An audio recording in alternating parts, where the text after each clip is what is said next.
There's this thing in gaming where it's like, we're gonna make our game as hard as possible. It's gonna be insane. You're gonna die like 1,000,000 times. Some people are gonna love it. I'm not one of those people.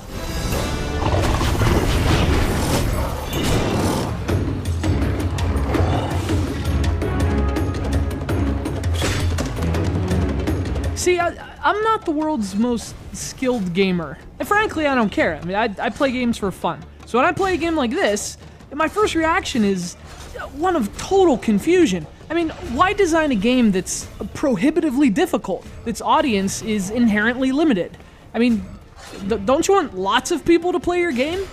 And what's the fun in getting your ass kicked?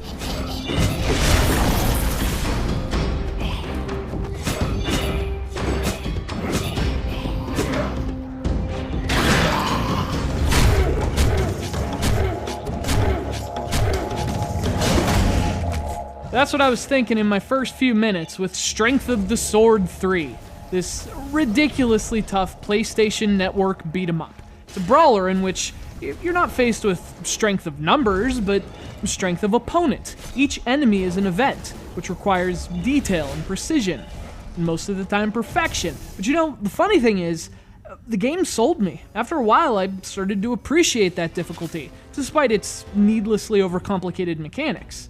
Then the game's bigger shortcomings attacked me from behind.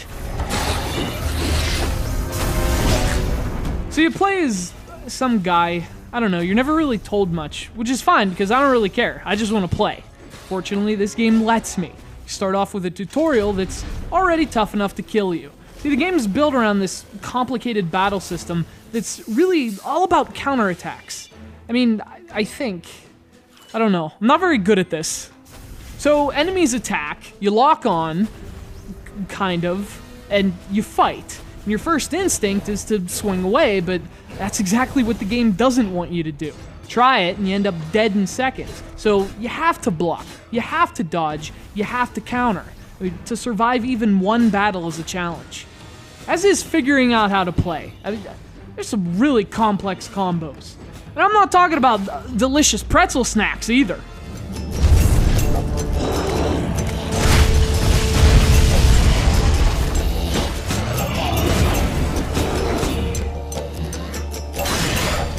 Now, honestly, I usually get impatient with these overcomplicated games, and there were moments when I did with Strength of the Sword 3. But fortunately, there are moments of brilliance here. The problem is, the game's grand ambitions are pulled down by its execution.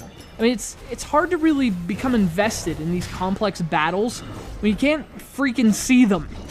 See, overcomplexity, that's subjective. You might love that. A bad camera, that's objective. That's a problem regardless of preference. And this camera is actually kind of stunning. I mean, TJ saw this, and he thought the game was glitching out. And I was like, nope, that's just the normal camera. That jerkiness is deliberate.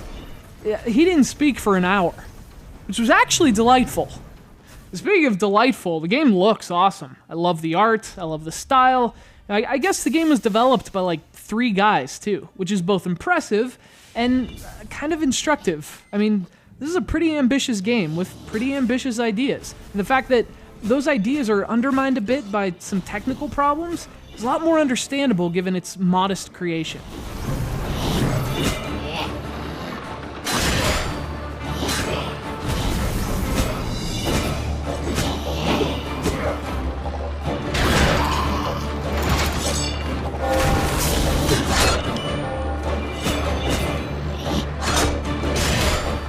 I hate deliberately complex games, like, on a philosophical level. But this one grew on me. And it might have grown larger, but, I mean, I don't get motion sickness, but everyone has their limits. Doing this crazy stuff through the motion sickness? That's brutal even for Strength of the Sword 3.